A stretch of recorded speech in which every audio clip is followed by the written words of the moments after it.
Bonsoir à tous. Je vois qu'il y a de plus en plus de connectés qui arrivent. Je suis enchanté. Je suis ravi de pouvoir présenter ce webinaire qui sera animé par le docteur Ronnie Lopez et Bertrand Sonericotet. Je m'appelle Stevie. Je suis en charge des partenariats chez Follow. Notre mission chez Follow, pour vous en dire quelques mots, est très simple, elle est de contribuer à améliorer la santé des patients et le suivi autour de deux axes. Le premier, qui est l'outil que nous proposons et que nous mettons à disposition des différents médecins et praticiens, et puis le second, qui consiste à favoriser le partage de connaissances comme nous pouvons l'avoir ce soir. Et je suis ravi en tout cas que tous les deux, Ronnie et Bertrand, vous soyez présents pour animer ce webinaire sur sur l'instabilité du genou et de la cheville. Alors moi, je m'appelle Bertrand Sonricotet, je suis un vieux chirurgien de 52 ans, installé en province et je fais un petit peu de chirurgie du sport. Et surtout, je suis très heureux et très content d'être dans ce webinaire organisé par Webinar Follow, qui organise quelque chose d'original. Je crois que vous allez voir que je suis plus vieux, mais qu'ils ont aussi un siècle de retard, donc on va se marrer. À toi, Ronnie. Eh ben, moi, je suis Ronnie Lopez, je suis chirurgien à Nantes et effectivement, c'était vraiment l'idée du soir et je remercie Bertrand du coup d'avoir accepté le challenge et à Follow d'organiser ça. On a rarement des plateformes un peu ouvertes où on peut discuter de choses qui nous intéressent et on va pas vendre la mèche avant, mais effectivement, on a un peu de retard dans la cheville, mais on va essayer de le combler. Et Bertrand va nous montrer la voie, donc je pense qu'on peut lancer le webinaire. Eh bien, c'est parti, je vais vous partager mon écran. C'est tout bon, ouais. Très bien. Eh bien, écoutez, je vous laisse commencer et me dire slide quand vous voulez changer de slide. On y va, slide. Alors effectivement, pour commencer, pourquoi avoir envisagé ce petit webinaire? C'est fort de quelques chiffres. Il y a 10 fois plus de traumatismes de cheville et pour autant, il y a 7 fois plus de chirurgie de stabilisation dans le genou et surtout 10 fois plus de publications et de communications sur la chirurgie du genou. Donc c'est vrai que c'est intéressant de se poser la question du pourquoi on en est là, pourquoi il y a autant de retard ou autant d'avance, ça dépend de quel point de vue on se place. Et on va essayer de comprendre un petit peu mieux. Slide. Quand on regarde ces vues, quand on regarde la vue de gauche, elle est un peu déroutante. On a du mal à penser. La première chose qu'on voit quand on est chirurgien et arthroscopeur, on va se dire tout de suite, tiens, des ligaments croisés. Et puis quand on prend un peu de recul, on se rend compte qu'en fait, c'est pas du tout des ligaments croisés, mais on voit sur la gauche un tendon fibulaire qui croise le ligament calcanéo-fibulaire et finalement, c'est une vue postérieure et postérolatérale de sous-arthroscopie de cheville. Donc finalement, il y a des choses qui se recoupent et notamment l'anatomie, ce par quoi on va démarrer. Slide. Donc voici le plan qu'on va suivre. En fait, on va essayer de comparer un petit peu tout ce qui se passe dans l'instabilité de genou et de cheville durant de l'anatomie jusqu'au résultat fonctionnel. Slide. À toi, Bertrand. Alors le genou, on va commencer par le plus classique qui est le ligament croisé antérieur et vous pouvez vous apercevoir sur cette slide assez incroyable de Robert Smigelski que malgré les descriptions qui existent depuis, je dirais presque 100 ans, Robert nous a fait une description récente d'un LCA flat, c'est-à-dire plat, donc il y a une espèce d'excitation mondiale actuelle en disant qu'on va faire des reconstructions plates du ligament croisé antérieur. En tout cas, ça veut dire que même sur un ligament qui est connu depuis des centaines d'années, on a encore des discussions, ce qui est quand même assez incroyable.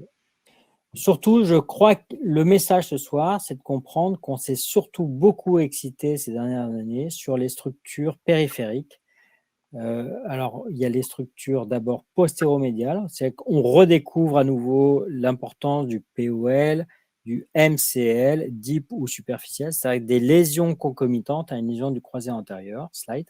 Et puis surtout, bien évidemment, c'est la grande mode actuelle, je pense que tout le monde est averti, kiné, médecin, chirurgien, des structures antérolatérales avec un débat qui est incroyable sur la nécessité d'une plastie externe. Tout ça, ça a été réactualisé en 2014 par un article de Steven Claes qui est parti sur les fractures de second, qui a été décrit en 1890 par Paul Second, qui était un gynécologue français. Et finalement, il s'est posé la question quand il a fait son PhD en se disant pourquoi il y a une fracture externe concomitante à une lésion du LCA, c'est probablement qu'il y a un ligament associé à cela. Donc, il réactive des choses où tous les anciens vous disent qu'on le savait depuis toujours, sauf que ce n'est pas vrai. Et sauf que maintenant, l'actualité, je dirais, au niveau mondial, et le débat actuel sur le croisé antérieur, vous allez voir par rapport à la cheville qu'on a quand même un décalage, c'est faut-il faire une plastie antérolatérale associée? On va en discuter plus tard, c'est vachement intéressant. Alors, au-delà des lésions concomitantes des structures méniscales, je dirais que la plus grande différence que vous allez voir, Ronnie va vous faire un exposé extraordinaire sur l'anatomie de la cheville. Je crois qu'il y a un rôle prépondérant qui est différent de ce qu'on a sur la cheville et sur le genou, qui est le rôle des ménisques. Le ménisque, on sait que c'est l'élément qui est protecteur pour l'avenir, c'est-à-dire que le ménisque est prépondérant sur l'avenir arthrosique de votre articulation. Ça n'existe pas dans la cheville et probablement que c'est un rôle très important. Alors ça encore, c'est un truc assez incroyable, mais je dirais qu'on a pris en considération l'importance de ces ménisques depuis, je dirais, 5 à 10 ans. Et on sait maintenant que c'est la valeur pronostique sur le futur et sur le risque d'arthrose à long terme. Slide. Alors, globalement, si on veut faire un schéma des ménisques, on peut les couper en 3 fragments. Un fragment antérieur, médian et postérieur, que ce soit sur le ménisque latéral, sur le ménisque médial, avec 2 formes qui sont complètement différentes. Le ménisque latéral, c'est-à-dire externe, est en forme de O et le ménisque médial en forme de C. Ceci est extrêmement important parce qu'un ménisque latéral a une importance sur la congruence articulaire qui est très importante. Une méniscectomie interne, globalement, ne va pas avoir des conséquences majeures. Une méniscectomie latérale ou externe chez un patient jeune, c'est juste une catastrophe en peu d'années. Alors oui, la cheville, c'est différent. Il faut saluer les travaux de Pao Golano, qui est un anatomiste barcelonais. Ah, c'est allé un peu vite. Pardon, excusez-moi. Ouais. Qui est un anatomiste barcelonais qui a remis au goût du jour, un peu comme Smigelski, en 2010, l'anatomie de la cheville. C'est-à-dire qu'on avait des vieux manuels, et puis il s'est concentré, et d'ailleurs il l'a fait pour les orthopédistes et les arthroscopeurs principalement. Alors il y a le basique, 3 os, tibia, fibula, talus, qui est quand même déjà différent du fémur tibia, slide. Et puis, il y a effectivement le cartilage qui, finalement, va jouer le rôle et du ménisque et du cartilage, puisqu'il n'y a pas de ménisque. Donc ça, c'est une chose extrêmement importante à comprendre dans la cheville. Tous les traumatismes vont avoir des répercussions sur le cartilage, qui est un petit peu particulier, puisque le talus est un des seuls os du corps humain où il n'y a aucune attache musculaire, et il est recouvert quasiment intégralement du cartilage. Alors on peut avancer.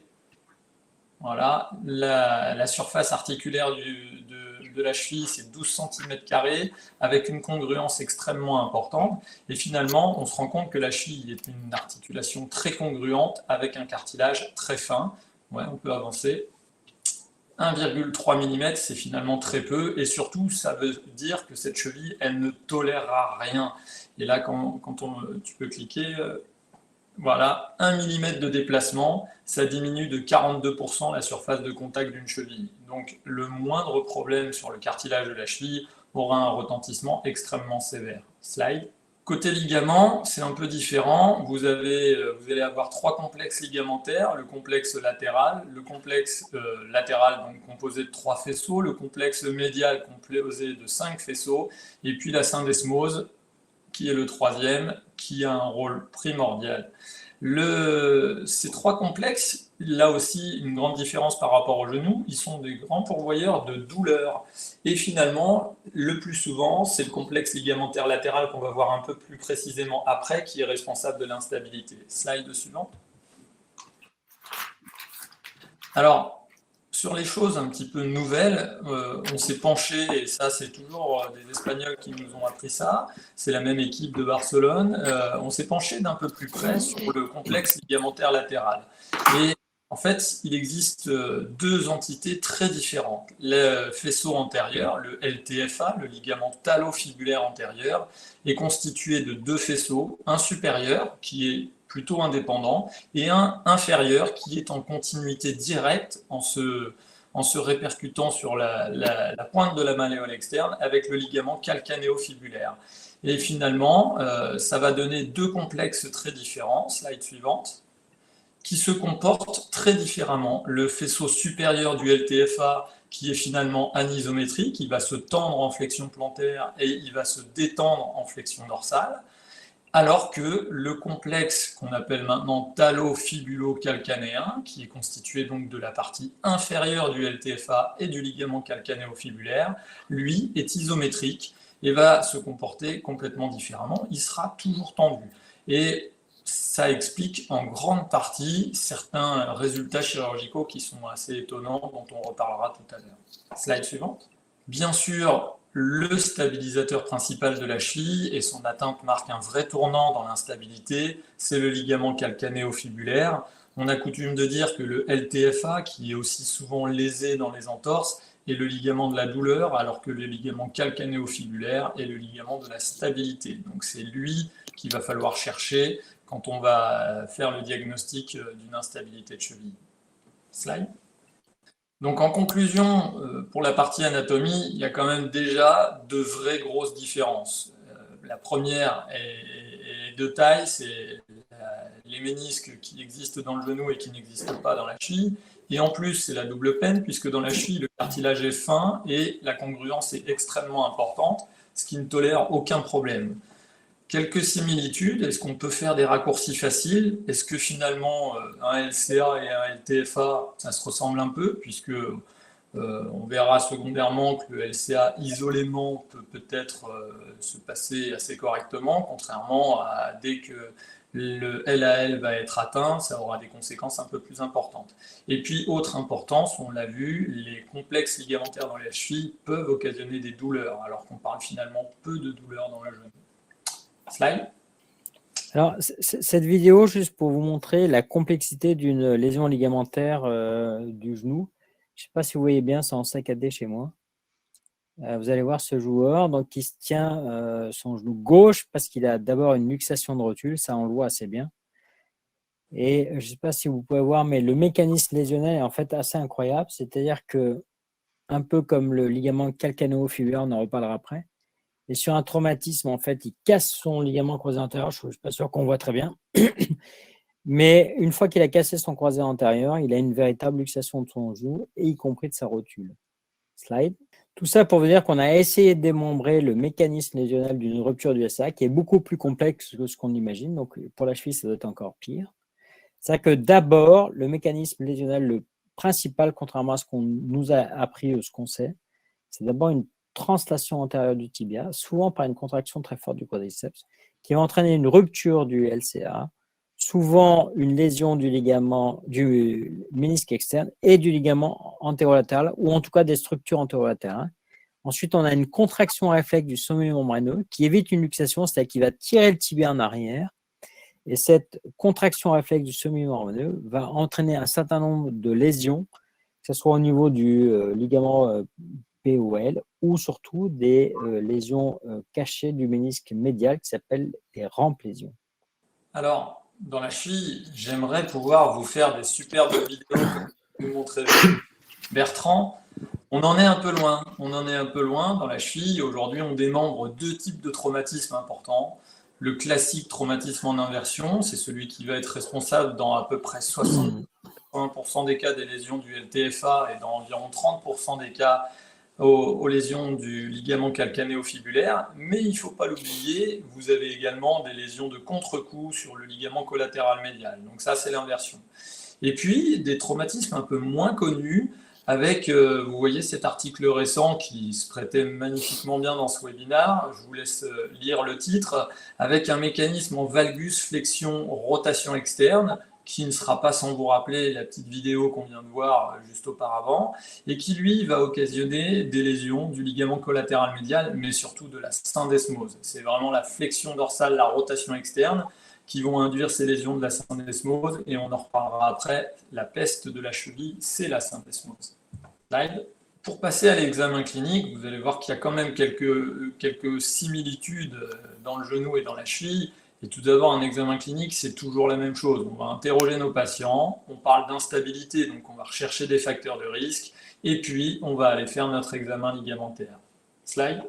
Concernant l'interrogatoire, on a regroupé avec Bertrand les questions qui nous semblaient indispensables quand on croise ou quand on suspecte une instabilité de genou ou une instabilité de cheville. Ouais, en clic. Alors, vous allez voir, pour nous, c'est un peu plus simple parce qu'on a, je crois, délimité le territoire de l'instabilité du genou. Vous pouvez revenir en arrière, s'il vous plaît.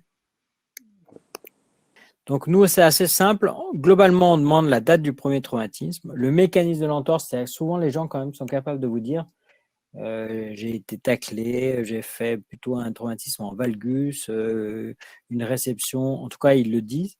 Un élément assez important, c'est de savoir si le genou a gonflé immédiatement ou pas, parce que c'est quand même signe d'une hémarthrose. Globalement, c'est une mauvaise question, mais à peu près 100% des patients ont fait une IRM, ce qui n'est pas du tout le cas dans la cheville, et Ronnie va vous l'expliquer. En général, comme il y a un peu de délai, ils ont à peu près tous fait de la rééducation. Avez-vous refait du sport? C'est la question pour savoir si c'est une instabilité chronique, rupture ancienne. Et enfin, la question qui est primordiale, parce que c'est celle-là qui va décider si vous opérez ou pas, c'est êtes-vous instable ou non? Vous allez voir avec Ronnie que quand même sur la cheville, c'est encore plus difficile. Effectivement, on remarque qu'il y a des questions qui sont très similaires. La date du premier épisode, elle est fondamentale puisque c'est le pronostic, le traitement du premier épisode, c'est le pronostic de l'instabilité de cheville. Ça ne servira à rien de s'énerver alors que le patient a fait sa 12e entorse. La date du premier épisode, et comment on l'a traité ce premier épisode? La question la plus importante, c'est celle que Bertrand vient de vous donner, c'est est-ce que finalement vous ressentez de l'instabilité? Et ce qui nous pollue dans la cheville aujourd'hui, c'est qu'on a du mal à faire la limite entre la douleur et l'instabilité, qui sont vraiment, il va falloir se focaliser sur les maîtres symptômes. Et il nous arrive assez fréquemment que les patients arrivent en disant j'ai mal et je me tords la cheville. Quand on leur demande ce qui les embête le plus, ils ont beaucoup de mal à nous répondre à cette question. Alors souvent, on est obligé de leur dire si on devait résoudre un problème en premier, lequel ce serait? Et pour eux, ça change un peu tout, et pour nous aussi, parce qu'on ne va pas s'orienter vers les mêmes examens. Donc cette douleur qu'on ne retrouve pas nécessairement dans le genou, aujourd'hui, elle est contrariante pour nous parce qu'on a du mal à définir et à délimiter le territoire de l'instabilité de cheville, clairement. Secondairement, ce qu'elle gonfle, tout ça, ça va rejoindre les problèmes de la douleur. Slide. Alors, on va passer maintenant à l'examen clinique. On va se concentrer sur la diapositive de gauche, qui est un test de Lachman. Alors, je ne sais pas si vous voyez, parce que nous, on voit assez bien, qui a été fait par Thomas Cucurulo. Thomas Cucurulo, c'est presque un de mes élèves, parce que ça a été mon interne. Surtout, il a été interne aussi de Pierre Chamba. Et c'est Pierre Chamba qui nous a appris le Lachman. Alors, je ne sais pas si ça passe, c'est décevant. Mais en tout cas, le Lachman, ça se fait avec 2 mains, mais surtout 2 doigts. Et c'est absolument pas les énormes tiroirs comme on voit partout décrits dans tous les symposiums, les congrès, qui correspondent à rien. Je vous assure que si vous faites un test comparatif par rapport au genou sain avec 2 doigts, vous arrivez très bien à savoir. Deuxième test pour un croisé antérieur, c'est le pivot shift, qui est plus difficile à apprécier. C'est un mécanisme de valgus rotation interne de l'extension à la flexion. Et en général, le genou saute. C'est peut-être un peu moins évident sur la vidéo. Mais surtout, moi, je vous conseille tous d'acheter ce tout petit truc qui s'appelle un Lachmeter ou un Rollimeter qui coûte 300 € et qui vous évite de dire des conneries. C'est-à-dire que les radiologues vous racontent à peu près dans 70% des conneries, de rupture partielle et autres conneries. L'examen clinique, souvent, n'est pas fiable et difficile parce que quand on n'a pas l'expérience, c'est quand même pas quelque chose d'inné, surtout quand on ne nous l'a pas appris. Par contre, si vous avez un tout petit instrument, c'est 300 à 400 €, Lachmeter, vous cherchez sur Internet, ça vous permet d'avoir une laxité différentielle objective et là, vous ne passez pas à côté d'une vraie rupture du LCA. Diapositive. Alors, je voulais revenir à ça, c'est-à-dire que tous, médecins, kinés, chirurgiens, on nous a appris des tas de choses sur l'entorse du genou. Et en fait, avec mon expérience quand même qui date un petit peu, je me suis aperçu qu'on nous avait globalement pas appris les éléments extrêmement importants, que ce soit médecin, kiné ou chirurgien, qui vont faire en sorte que la prise en charge thérapeutique va être totalement différente. C'est-à-dire qu'on est à peu près certain, honnêtement, à 95%, que les choses seront simples. Et je dirais, si on ne le fait pas, on est à peu près sûr, à 100%, qu'on va aller à l'échec. Slide. Donc, vous en avez tous probablement entendu parler, en tout cas, essayez de vous intéresser au sujet. On a mis, nous, orthopédistes, moi, précisément, quasiment 15 ans à comprendre cela. Ça s'appelle un mécanisme incroyable qui a été décrit depuis toujours. C'est la fin du 19e siècle, mais qui n'a pas été décrit par les orthopédistes, donc ce n'est pas encore arrivé chez nous.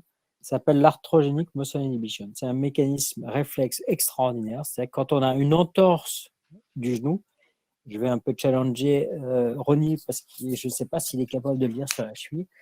On est incapable de vous dire si c'est l'hémarthrose, la douleur, la laxité, l'inflammation du genou après une entorse qui va entraîner un mécanisme réflexe de 2 étages. Il y a un premier réflexe qui est spinal que tous les kinés voient tous les jours en rééducation, mais ils ne le savent pas. C'est qu'il y a une inhibition réflexe moteur centrale du lobe frontal qui va entraîner une inhibition du quadriceps. Première étape. Mais la deuxième étape, et qui est très difficile à prendre en charge, et on en parlera tout à l'heure, c'est un deuxième réflexe qui est du même origine, mais cette fois-là, c'est un réflexe spinal qui va entraîner une contraction réflexe des ischio-jambiers. Donc, ça veut dire que quand vous avez un patient en flexion, c'est uniquement un mécanisme réflexe de contraction réflexe des ischio-jambiers et rien d'autre. Slide. Donc là, c'est une patiente typique, vous voyez, que j'ai reçue pour une entorse du genou. Je ne sais plus si c'était un croisé ou une luxation de rotule. À gauche, elle a des contractions tout à fait normales de son voisse médial avec une extension active lorsqu'elle contracte. À droite, son genou qui est atteint. Elle a une inhibition motrice complexe. Elle est incapable d'avoir la moindre contraction de son voisse médial. Et cette patiente, si vous la laissez comme ça, si vous l'opérez, c'est une catastrophe absolue. Deuxième drame, c'est qu'en école de kiné, très souvent, on vous a appris à faire de l'écrase-coussin. L'écrase-coussin, c'est une catastrophe parce que vous faites une contraction du quadriceps des ischio-jambiers, c'est-à-dire que vous pérennisez la co-contraction. Et deuxième connerie qu'on vous a appris, c'est à faire de l'électrostimulation qui en aucun cas ne va réveiller votre vaste médial. Donc, il y a 2 choses à faire chez cette patiente. 1, lever son inhibition motrice par une activation, une reprogrammation de son vaste médial par des petits exercices simples. Pour cela, je vous encourage tous à avoir des biofeedbacks qui améliorent bien évidemment la contraction. Et deuxièmement, à dire aux chirurgiens que si vous opérez des patients qui sont dans cet état, vous êtes sûr des complications. Slide. Donc la troisième chose, c'est la lutte contre ce faisceau mentalgique, c'est que vous avez le droit d'avoir 2 choses. La double punition, c'est 1, l'inhibition motrice du quadriceps et 2, le faisceau mentalgique. Donc, je vous ai expliqué avant. Il faut 1, lever la contraction réflexe des ischio-jambiers. C'est souvent un décubitus ventral qu'on le fait en fatiguant les ischios. Et 2, réveiller le vaste médial pour obtenir une extension complète avant d'envisager quoi que ce soit en chirurgie. À toi, Ronnie. Ah non, pardon, dernier détail, oui. Il y a un élément, allez-y, je vous en prie. Il y a un élément qu'on a appris dernièrement, alors ça je peux vous dire que c'est sur les 2 dernières années. On s'est aperçu que les faisceaux mentalgiques étaient d'autant plus importants que les patients avaient des hémarthroses. Ça, c'est un joueur de foot pro. Vous voyez, à droite, il a une superbe contraction, il a un superbe vaste.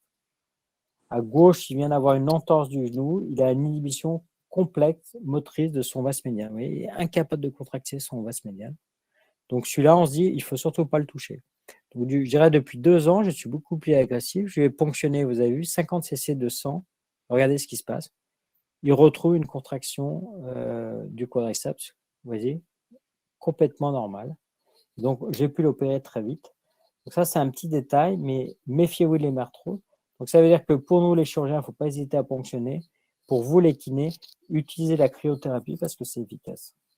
Effectivement, on est un peu loin de tout ça. Nous, on va commencer par rechercher des facteurs de risque. Ça paraît bête, mais le symposium de la Société française de chirurgie d'orthopédie en 2010 nous a montré que la principale cause de nos échecs en chirurgie, c'était l'ignorance des facteurs de risque et notamment l'arrière-pied varus que vous pouvez voir ici sur la droite chez un patient qui avait eu une fracture du calcanéum, un pied creux, peu importe, mais en tout cas, il va falloir regarder nos patients de dos alors qu'on est censé leur traiter la cheville. Ensuite, la deuxième, on peut cliquer, le deuxième facteur de risque, c'est le déficit proprioceptif. Il est hyper important d'être certain que justement, nos patients ont récupéré un peu de force, un appui monopodal stable. Alors, est-ce que c'est le même phénomène que vient de vous décrire Bertrand? On ne sait pas encore. Clairement, on ne sait pas encore. C'est une question qu'on se pose. Mais il y a des vraies interférences. On sait que les gens perdent du réflexe, ils perdent en vitesse de réaction, ils perdent en force sur les fibulaires. Est-ce que c'est de l'AMI? Je ne suis pas encore capable de vous dire ça aujourd'hui. Il va falloir rechercher une raideur en flexion dorsale qui peut être associée à votre arrière-pied varus, mais pas que. Il y a des gens qui sont plus raides les uns que les autres. Et forcément, si la cheville n'a pas de flexion dorsale, au moment où vous allez subir le traumatisme, elle partira beaucoup plus vite en inversion. Donc là aussi, c'est important de le savoir. Et enfin, le dernier facteur de risque, c'est l'hyperlaxité. Nous, on s'en méfie beaucoup, beaucoup. Alors aujourd'hui, on se compare un petit peu au genou, mais il y a des similitudes aussi avec l'épaule dans la cheville, parce que l'épaule, c'est l'hyperlaxité dans l'épaule, ils s'en méfient beaucoup, nous c'est pareil. Oui, slide. Donc c'est la première chose qu'on va rechercher. Une fois qu'on a fait tout ça, effectivement, on va se concentrer sur nos ligaments, ce qui n'est pas simple. L'examen de la cheville, l'examen ligamentaire de la cheville, il n'a pas bonne presse, il est difficilement reproductible. Et parce qu'il y a plein de façons de le faire. On peut le faire quand les gens sont assis devant nous, on peut le faire quand les gens sont allongés devant nous.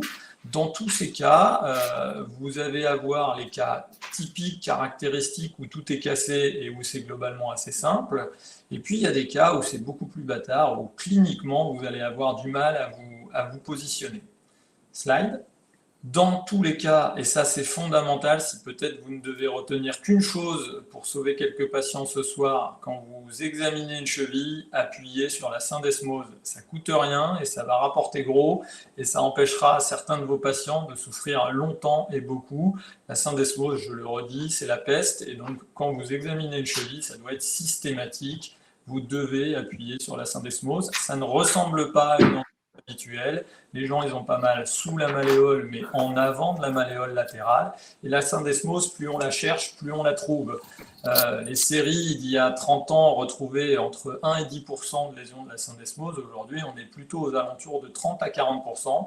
Il y a des gros sports pourvoyeurs en fonction du mécanisme. On l'a vu tout à l'heure.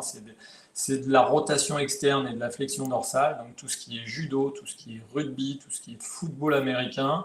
Quelqu'un qui vous parle d'une entorse dans ces conditions-là, ça doit vous mettre la puce à l'oreille. Slide.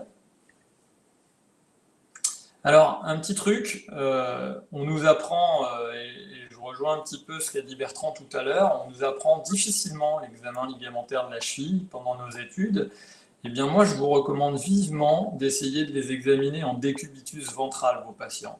Vous regardez sur l'image de gauche, on peut cliquer. Sur l'image de gauche, c'est une vue d'un patient qui était allongé. Donc vous voyez votre cheville de face. Au milieu, c'est un patient qui est jambes pendantes, alors que là, vous allez examiner à droite un patient en décubitus ventral. Ça vous paraît tout bête, mais nous, ce qui nous intéresse, c'est le complexe ligamentaire latéral, les mobilités, la raideur, et donc finalement, quoi de mieux que d'être sur le côté de la cheville pour pouvoir juger? C'est quand même beaucoup plus intuitif l'image de droite pour définir des mobilités que l'image de gauche. Slide.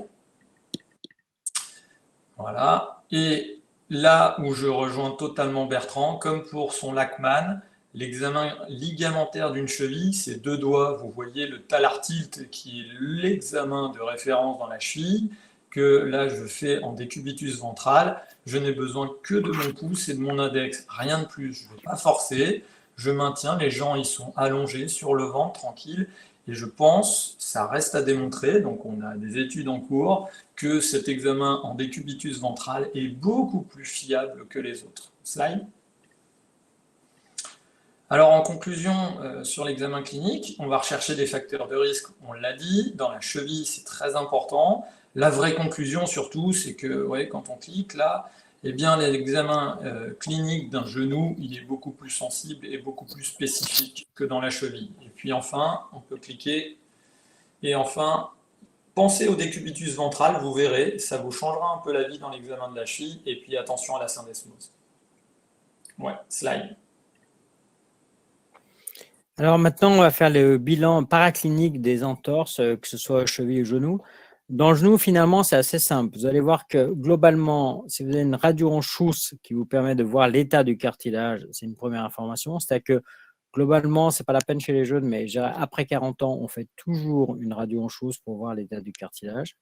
Le deuxième cliché, c'est un cliché dynamique, c'est-à-dire que c'est celui qui va vous permettre de savoir, parce que nous, on en voit régulièrement si votre ligament croisé déjà reconstruit est rompu ou pas. Mais enfin, la finalité globale, je dirais, dans 99% des cas, c'est surtout l'IRM qui, elle, va vous confirmer, l'existence d'une rupture du LCA ou non, mais surtout des lésions associées. Et ça, on ne l'a pas sur le reste des imageries, c'est-à-dire que notamment de savoir si les ménisques sont touchés ou pas, ce qui va quand même conditionner l'indication opératoire. Slide. Encore une fois, dans la cheville, ça va être un peu plus compliqué. On va faire la radiographie comme Bertrand, mais cette radio, elle va nous apporter pas mal d'éléments. On va éliminer les fractures, on va rechercher l'axe de l'arrière-pied, on va éliminer les complications comme les lésions ostéochondrales. Et puis certains font encore en stress qui sont en train de disparaître progressivement, qui n'ont de valeur que quand ils sont positifs, mais avec environ 60% de faux négatifs. Donc ça n'a pas beaucoup de valeur. Slide. L'échographie, c'est l'examen de débrouillage typique. On pourra rediscuter de sa place, mais dans les mains d'un opérateur averti, elle est sans commune mesure l'examen de référence de l'instabilité de cheville. C'est le seul examen dynamique. Et l'intérêt d'un ligament, c'est de voir comment il fonctionne. Donc, ce n'est pas son aspect, c'est son fonctionnement qui importe. Slide. Alors, on va se servir de l'IRM dès que les patients vont nous associer de la douleur. C'est-à-dire que le patient typique qui arrive en disant « j'ai une instabilité de cheville, ça fait 8 entorses que je fais et aujourd'hui, je viens que la 8e a été un peu plus compliquée et j'ai mal », il va avoir besoin d'une IRM, on va éliminer les lésions osseuses, donc ce sera un bon examen de débrouillage sur les lésions cartilagineuses débutantes, comme on peut voir sur l'image de droite, les contusions osseuses, les lésions tendineuses, et puis on va apprécier aussi la qualité tissulaire ligamentaire. Mais pas que, donc slide. On va avoir recours à l'arthroscanner. Pour moi, l'arthroscanner, c'est l'examen chez l'instable pur, c'est-à-dire que on sait, dans nos résultats cliniques, on le verra tout à l'heure, que l'atteinte cartilagineuse, elle va péjorer les résultats fonctionnels de nos stabilisations.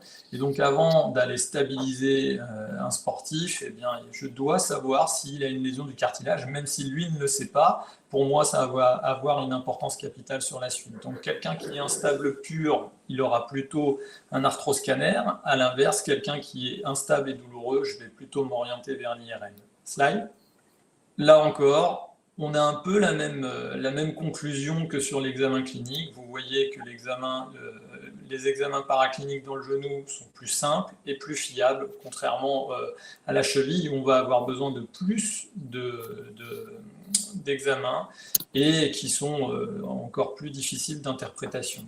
Malgré tout, comme l'a dit Bertrand tout à l'heure, méfiez-vous des interprétations. Combien de patients on voit par jour qui arrivent catastrophés par le discours alarmiste du radiologue qui a expliqué qu'il y avait un ligament cassé et qu'il fallait opérer en extrême urgence. Ça, c'est du quotidien. Donc, écoutez vos patients et méfiez-vous des interprétations radiographiques. Slide. Vas-y, Bertrand. Alors, la question, vous avez bien compris qu'on est un peu divergent sur le diagnostic clinique, paraclinique. Mais maintenant, l'élément le plus important pour nous chirurgiens et surtout pour les patients, c'est finalement quand est-ce qu'on opère et qu'est-ce qu'on fait en termes de technique chirurgicale. Slide. Quand est-ce qu'on opère? Ça doit répondre à 4 questions. Et ça, c'est parce qu'on fait de la chirurgie fonctionnelle. Personne n'est mort d'avoir une instabilité de genou ou une instabilité de cheville. Donc, finalement, il va falloir 4 feux verts pour envisager un geste chirurgical. Il va falloir que le patient se plaigne de quelque chose et d'une instabilité. Vous l'avez vu, on l'a rappelé dans notre interrogatoire. Il faut demander au patient, est-ce que vous êtes instable? Il va falloir que toutes les lésions qu'on trouve soient en accord. Et ça, c'est particulièrement vrai dans la cheville. Le patient qui se plaint essentiellement de douleur, ce n'est pas parce qu'il y a des lésions ligamentaires que ça explique nécessairement la douleur.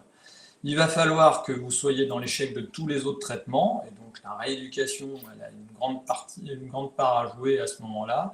Et il va falloir également que la solution chirurgicale que vous avez à lui proposer, elle soit adaptée à son problème.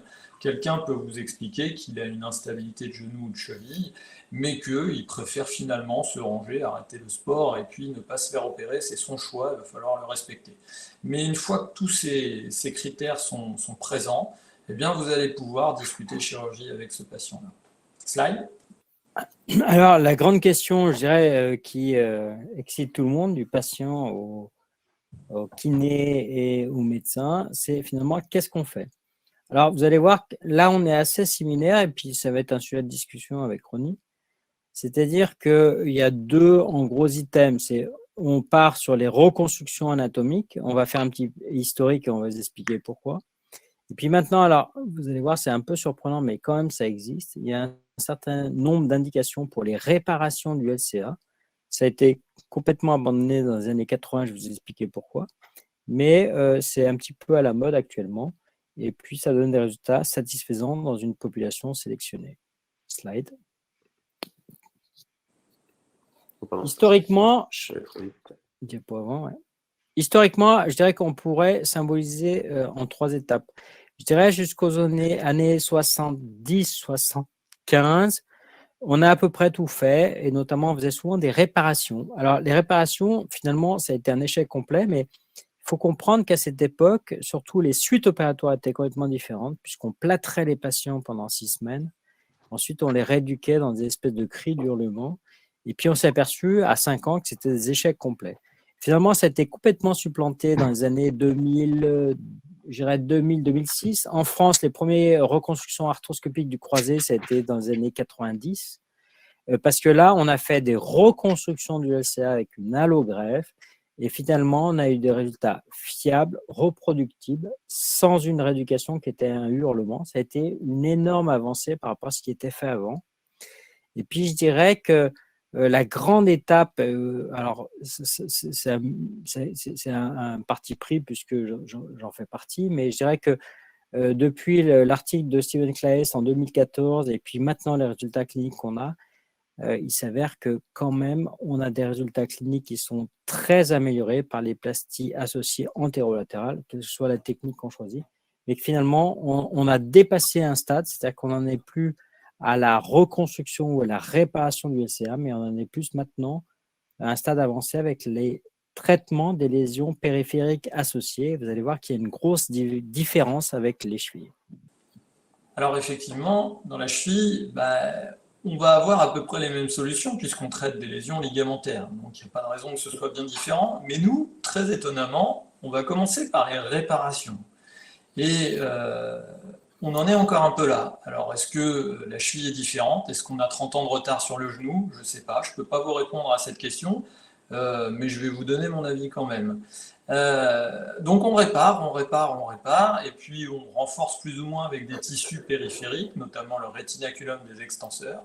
Et puis, quand on a des limites à ces réparations, telles que l'hyperlaxité, l'obésité ou l'ancienneté des lésions, on va se concentrer pour reconstruire, comme nous ont appris les chirurgiens du genou. On va aller prendre un greffon, d'ailleurs on prend le même qu'eux, on va prendre un gracilis dans la plupart des cas, et puis on va reconstruire à la demande le LTFA ou le LTFA et le ligament calcanéo-fibulaire. Slide.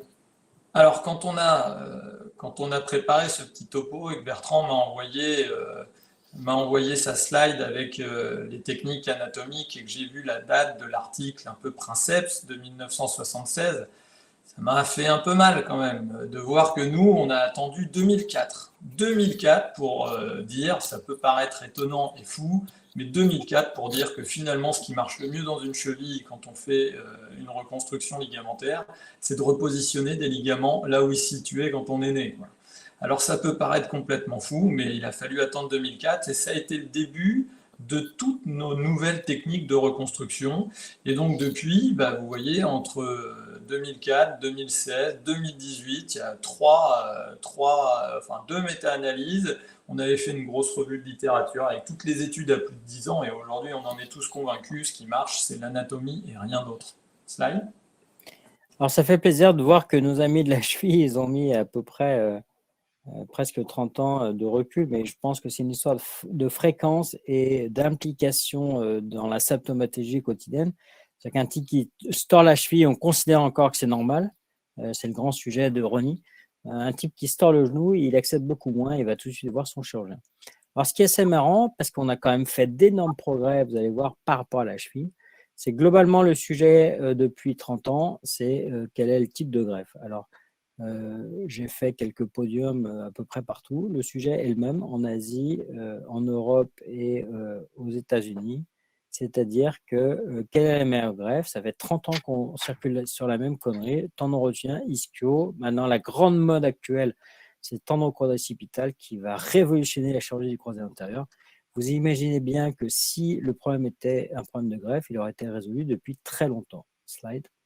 En fait, ce qu'on a oublié, c'est les lésions périphériques concomitantes à une rupture du LCA. Alors, il y a plein de papiers, je n'ai pas le temps, mais globalement, on dit que dans 90% d'une rupture du LCA, il y a des lésions associées, surtout antérolatérales, d'où l'émergence et la réactivation des plasties antérolatérales que vous avez tous vu, avec vos vieux patients. Ils ont tous des énormes balafres en externe et finalement, ils ont des résultats pas trop médiocres. C'est la première en fait, dessin que je vous ai montré. Maintenant, on l'a modernisé avec des plastiques qui sont percutanés et qui finalement donnent les mêmes résultats. On vient de finir une série à 10 ans de recul que je vais vous présenter où il y a 5 fois moins de ruptures. Slide. Slide. C'est là où Ronnie est un peu jaloux. C'est-à-dire que, vous voyez, ce qui avait été fait il y a longtemps et que nous, en France, nos aînés, en fait, ont continué à nous enseigner. Le Lemaire, c'est 1970. Les anglo-saxons sont en train de découvrir et nous font des phrases dessus, donc vous imaginez comment on se marre. On est passé à une étape plus moderne qui est la plastie antérolatérale, vous voyez, percutanée, où les conséquences pour le patient sont quand même bien différentes. Slide. Alors, effectivement, oui, je suis un peu jaloux, c'est vrai, ils ont de l'avance, ils ont des choses qui sont prouvées. Nous, vous allez voir, quand on se demande qu'est-ce qu'on fait finalement chirurgicalement, on a plein de bonnes volontés, mais on a quand même du mal à avancer. Alors, il y a un beau consensus, un petit cocorico qui a été fait par un collègue bordelais, qui est le docteur Guyot, qui est vraiment le papa de la ligamentoplastie anatomique de cheville, et le professeur Thomas Bauer de Paris, qui, à leur initiative, ont fait un consensus sur l'instabilité chronique de cheville. Alors, on s'est basé dessus pour faire notre symposium en 2017, vous verrez, qui était la première étude prospective sur le sujet avec la Société francophone d'arthroscopie. Et on avait sorti, voilà, ce petit tableau qui est très joli sur le papier, entre la réparation et la reconstruction. On avait voilà, mis des items, quand l'instabilité est récente, on va plutôt réparer. Beaucoup de bon sens plus que de médecine, en fait. Mais quand on creuse un peu tout ça, et en pratique, finalement, on peut cliquer.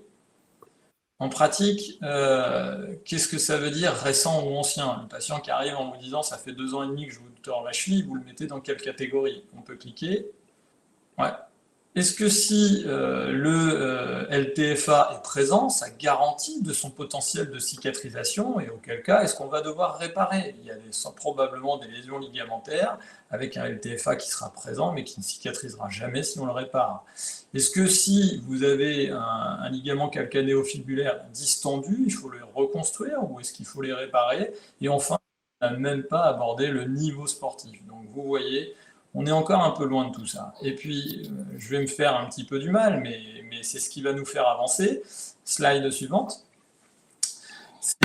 Ces mêmes experts qui avaient fait un superbe consensus en 2013, à l'initiative de l'un d'entre eux qui est en Belgique, qui s'appelle Frédéric Michels, il s'était amusé à interroger en 2018 ces experts-là sur leur consensus et sur leur pratique. Et à la surprise générale, eh bien, quand on clique, là, vous allez voir que en fonction des différents items, il n'y avait aucun consensus. C'est-à-dire que globalement, les mecs avaient écrit quelque chose, mais personne ne respectait ce qu'il avait écrit.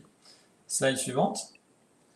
Alors, on s'est retroussé un peu les manches, et puis en 2019, je me suis dit, on va faire la même chose en France. Alors, on a fait une belle enquête de pratique avec différents dossiers, et puis on demandait aux chirurgiens, allez-y, choisissez ce que vous feriez. Slide suivante. Et De la même façon, on n'a retrouvé aucun consensus fort ou très fort. Alors là, je dois m'avouer un peu vaincu sur le sujet. Quand Bertrand vous explique que lui, il n'en est même pas au choix de la greffe, moi, dans la cheville, on en est encore au choix de la technique. Slide suivante. Alors, si vous voulez, la différence, alors on va peut-être se rejoindre à la fin avec Ronnie, c'est que finalement, pendant des années, je dirais que sur la chirurgie ligamentaire du genou, on a été aveuglé par une constante qui commence en fait sur la cheville et qui peut peut-être expliquer le retard. C'est-à-dire que je dirais qu'il n'y a pas un chirurgien au monde, en tout cas en France, c'est une certitude, qui fait une ligamentoplastie à ciel ouvert. Donc on a tous été maintenant éduqués et formés pour faire des reconstructions arthroscopiques du ligament croisé antérieur. Et je pense que ça explique le débat actuel. Slide. C'est-à-dire qu'en fait, depuis 30 ans, vous pouvez revenir en arrière. Recliquer, voilà. Depuis 30 ans, en fait, on a regardé avec notre scope ce qui se passait en intra-articulaire et on est obsédé par notre greffe. Donc, c'est encore le débat permanent. Et on a oublié la périphérie. La cheville, vous allez voir Ronnie, ce qui va vous expliquer, on commence à mettre un scope dans le genou. Donc, on a un peu de retard, mais je pense qu'on peut quand même avancer plus rapidement que nous. Slide.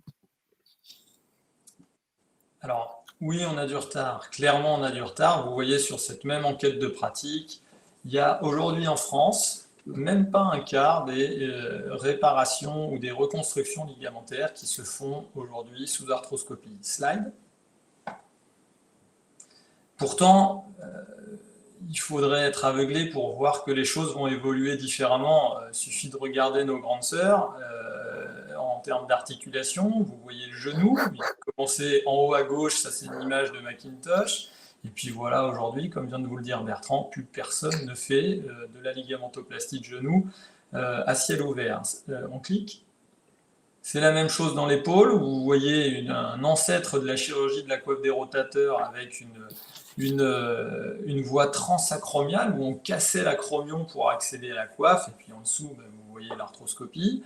Alors, il faut quand même manquer beaucoup d'humilité pour penser que l'évolution de la cheville sera différente. Donc, il y a un moment, je pense qu'il est nécessaire de ne pas lutter contre le courant. Ouais, on peut cliquer. Donc ça, c'est la première raison. Alors, vous allez me dire, c'est pas très scientifique, et je vous l'accorde. Alors, on va passer sur des arguments un peu plus scientifiques. Ouais, slide suivante. Plus qu'ailleurs, et plus que dans le genou, des ligaments croisés, il y en a toujours eu à ciel ouvert, il y en a des coiffes des rotateurs également. Dans la cheville, finalement, pourquoi on a fait peu de chirurgie ligamentaire dans la cheville? C'est parce que c'est un terrain particulièrement miné, l'anatomie de la cheville, notamment sur le plan vasculaire. Je ne sais pas si vous voyez Voilà. Notamment sur le plan vasculaire, puisqu'il y a une pauvreté vasculaire avec un manque d'anastomose sur la partie antérieure et médiale qui nous expose à des risques cicatriciels et notamment infectieux secondairement. Et puis, il y a aussi une pauvreté vasculaire au niveau osseux. Alors, autre intérêt de l'arthroscopie, slide suivante.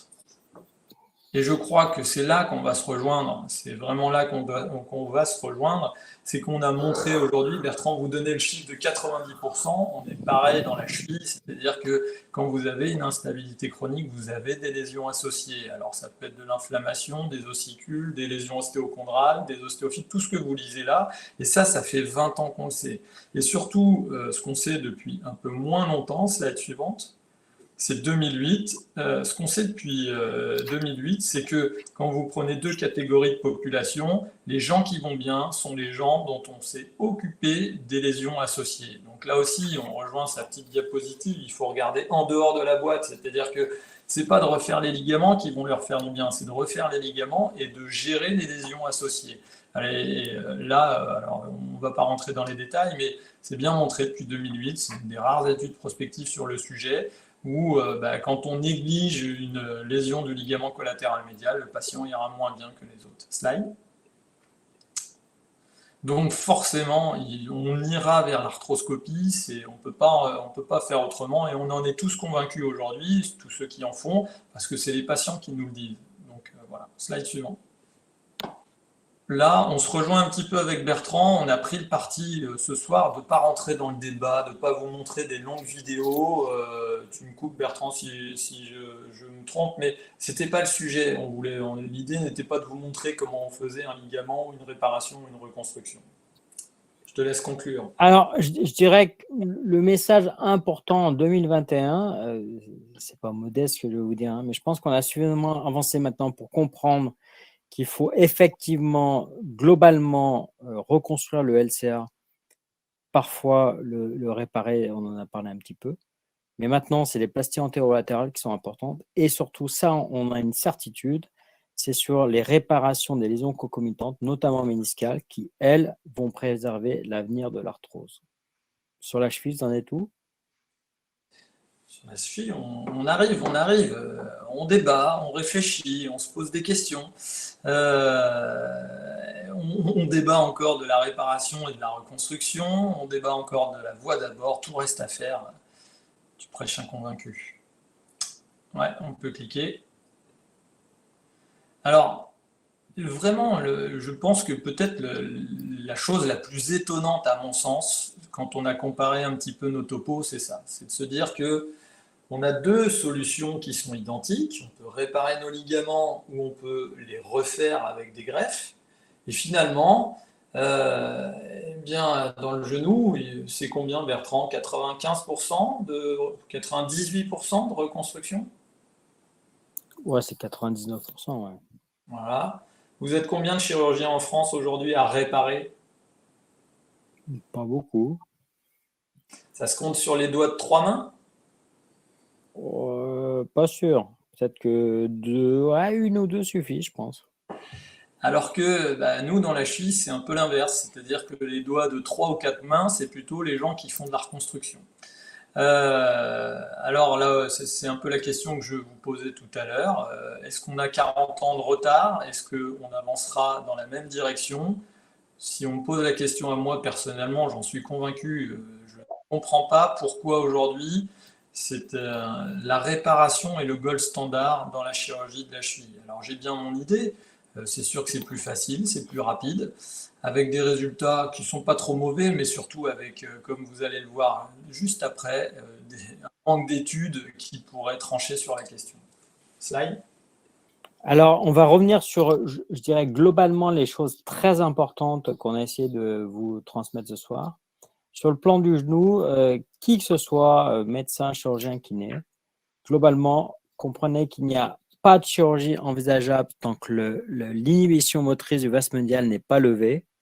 Alors ça, vous allez voir, il y a plein d'items, mais conservez ça en tête, comment le lever, ainsi de suite. Mais surtout pour tous, un kiné, un médecin, un chirurgien ne doit pas toucher un genou tant qu'il n'y a pas de levée d'inhibition motrice parce que vous êtes sûr des complications post-opératoires. Le deuxième message, ça c'est encore une étape, on va en reparler avec Ronnie, c'est qu'on a vachement progressé sur le retour au sport. C'est un sujet qu'on a probablement négligé pendant très longtemps, nous les kinés, beaucoup moins vous les kinés ou les médecins du sport, pas trop, mais surtout les préparateurs physiques. En fait, on a essayé de faire des progrès là-dessus. Slide.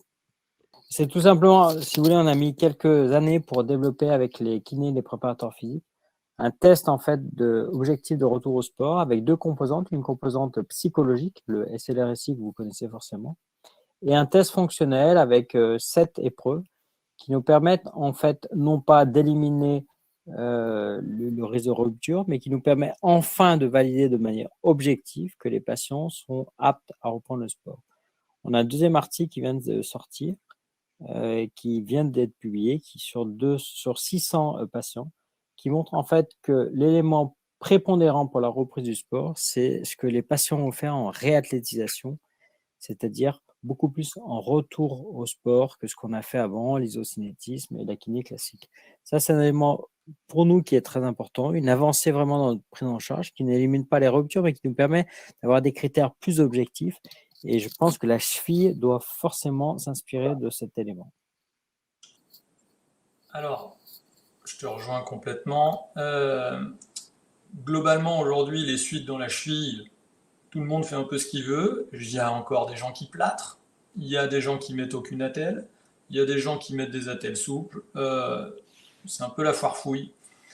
Moi, aujourd'hui, à titre personnel, les gens ont un appui d'emblée, c'est de l'ambulatoire, ils marchent avec une botte pendant 2 semaines, ils n'ont pas d'anticoagulant et ils commencent la kiné à 2 semaines pour pouvoir marcher normalement à un mois. Le retour terrain dépend de la réparation, de la reconstruction, et on est totalement dans une histoire empirique. Rien n'est prouvé, rien n'est démontré. Alors, j'étais pas plus tard qu'hier encore en train de travailler sur un score. On est dans le plagiat pur et dur, mais on nous a montré la voie et on nous l'a bien montré, donc on va pas se.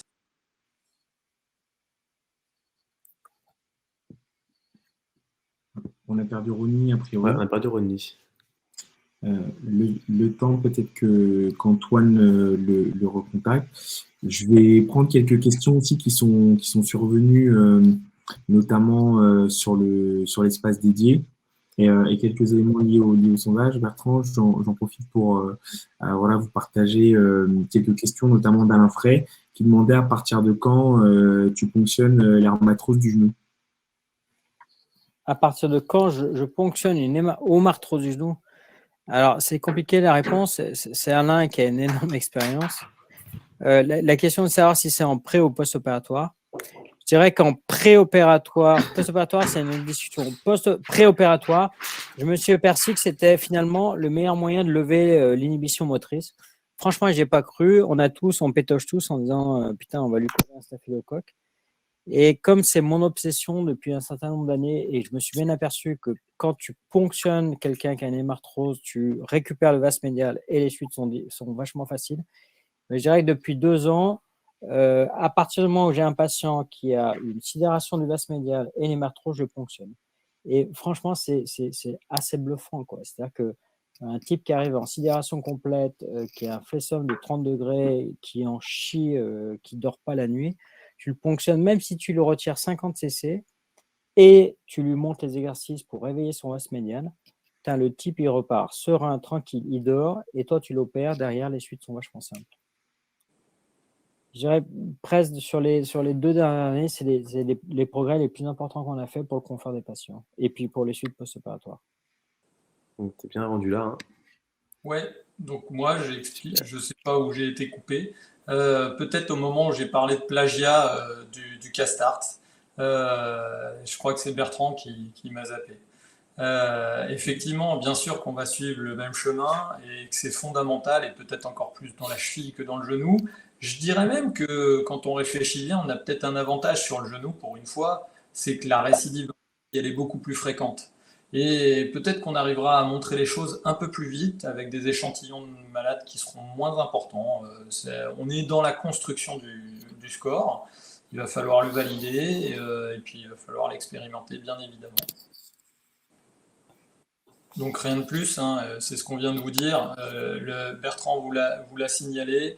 Pensez à l'AMI dans les post-opératoires et puis la réathlétisation, elle est fondamentale. Il vous l'a dit, hein, c'est dans les progrès qu'il y a eu sur les résultats ces 2 dernières années. Le Castart, aujourd'hui, je crois que tout le monde s'en sert en France. Hein. Vous avez formé combien de praticiens, Bertrand? Je ne sais pas, mais quelques centaines, et c'est pas suffisant. Ouais, slide. Ça charge. Alors, une fois qu'on a géré les suites, eh ben, il va falloir s'interroger sur les résultats et ce sera notre dernière partie. Alors, tout ce que je vous ai dit ce soir, alors on peut se dire, mais pourquoi les types racontent toujours les mêmes conneries depuis 30 ans? Le fait est que chez nous, on fait beaucoup de croisés antérieurs, comme quelques structures françaises, hein, on n'est pas les seuls. Mais on a la chance ou la malchance, en tout cas, d'avoir des analyses objectives de nos résultats. Pour la cheville, ça c'est encore en début d'identification. Mais quand même, quand on regarde nos chiffres, c'est un scandale, quoi. Dans les populations à risque, on a 18 à 28% de re-rupture. 18 à 28%. En termes de réopération dans les 5 ans qui suivent une reconstruction du LCA, on est entre 19 et 26%. Et enfin, ça, c'est un facteur qui est plus difficile à interpréter. C'est 50 à 65% qui reprennent le sport au même niveau. Mais globalement, je dirais 18 à 28% de rupture, autour de 20% de réopération. Si c'était une chirurgie carcinologique ou cardiaque, putain, on est foutu à la porte, quoi. Mais dans la chirurgie du croisé antérieur, parce qu'on opère des stars, ils remontent sur le terrain, ils ont le maillot, on est tout fiers, on accepte, on dit qu'on est super bon. Mais globalement, c'est un scandale absolu, quoi. C'est-à-dire que nos chirurgies ligamentaires actuelles, il faut qu'on soit objectif, c'est un scandale absolu. Et donc, ça veut dire quoi? Ça veut dire que il faut absolument qu'on continue à bosser pour améliorer ça, que ce soit sur le plan préopératoire, sur le plan de la chirurgie, sur le plan de la rééducation, sur le plan des tests objectifs. C'est ça qu'il faut tous qu'on bosse ensemble, quoi. Médecin du sport, kiné, préparateur physique et surtout chirurgien, qu'on se remette en question parce que les chiffres sont totalement inacceptables en 2021. Slide. Slide. Alors, pour vous montrer en fait les éléments vachement importants, hein, sur ma série personnelle, 213 patients que j'ai opéré du croisé, 213 ruptures. Donc, on se dit, ouais, bon, le pauvre mec, il a repris le foot, il s'est recassé le genou, on s'en fout, quoi. Écoutez bien et regardez les chiffres. Et ce que je vous parle, c'est la conséquence directe de ce qui va se passer dans 30 ans, ou même pas dans 30 ans, ça va commencer dans 10 ans, c'est-à-dire le taux d'arthrose. Les types que j'ai opérés sur leur rupture du LCA, ils jouent au foot, ils ont cassé leur croisé, bon, pas de chance. 7% avaient des lésions cartilagineuses, 45% avaient des lésions méniscales. Pas bon. On se dit, même mon Dieu, ça c'est le lit de l'arthrose et ça va pas être très bon dans les suites. La même population que j'ai renvoyée sur le terrain comme un con, avec tout le monde, on est tous impliqués là-dedans, ils ont tous recassé. 213 patients recassés que j'ai réopérés.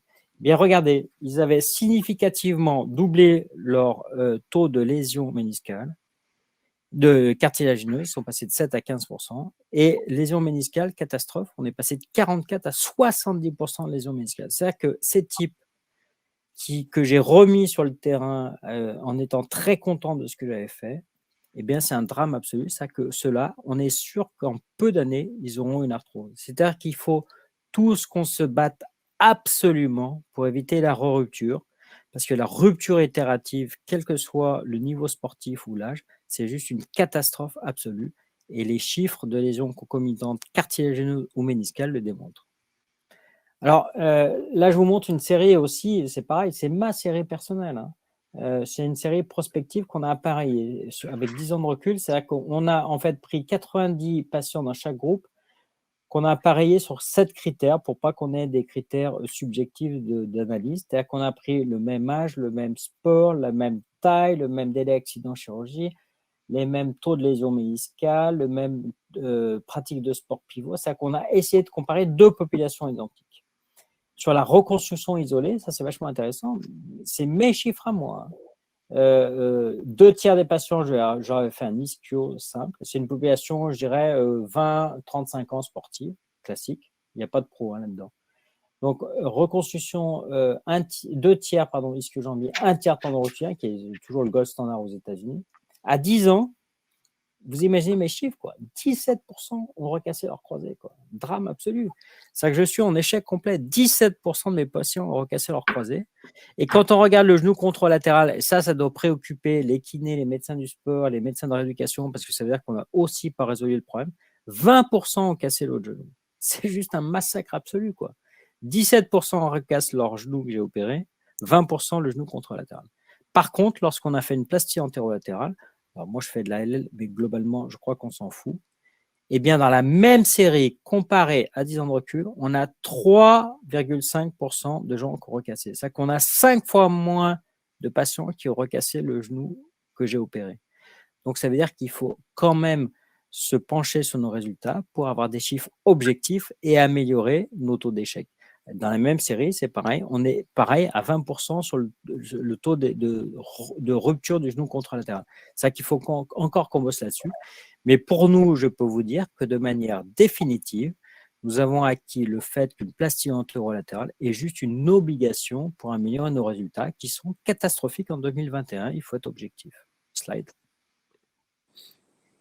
Ça, c'est la courbe de survie qui, vous voyez, en gros, c'est les LCA avec les plasties antérolatérales. Et en bas, c'est les reconstructions isolées. Il n'y a juste pas de photo, quoi. C'est pas la peine de discuter. Suivant.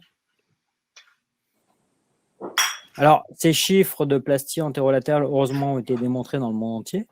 Ça vous montre que ça c'est des progrès sur les 5 dernières années, donc c'est très récent, alors que ça fait 30 ans que les types parlent de la même chose en chirurgie, que c'est encore vachement discuté, qu'encore il y a des tas de types qui vous font des phrases, mais globalement, ce sont des gens qui analysent pas leurs résultats. Et ça vous montre quand même qu'on a une avance importante sur la cheville, parce que moi j'ai le sentiment en tout cas, qu'on a enfin des résultats acceptables sur ce qu'on fait sur le plan chirurgical, sur le genou. Et je crois que la chirurgie de la cheville doit s'orienter vers ce type d'obligation d'avoir des résultats objectifs de leurs résultats. Slide. Alors effectivement, quand tu annonces tes résultats, j'aurais aimé pouvoir me moquer de toi. J'aurais aimé pouvoir te dire, mais vous êtes nul dans le genou. Sauf que je suis un peu embarrassé parce que j'ai qu'une étude à faire valoir, qui est une étude prospective qu'on a faite en 2018 dont je vous ai parlé. Et même l'étude qu'on a faite, elle est plus petite que ta série personnelle avec tes patients, alors que c'était une étude multicentrique en France où on avait revu 240 malades. Voilà, slide suivante.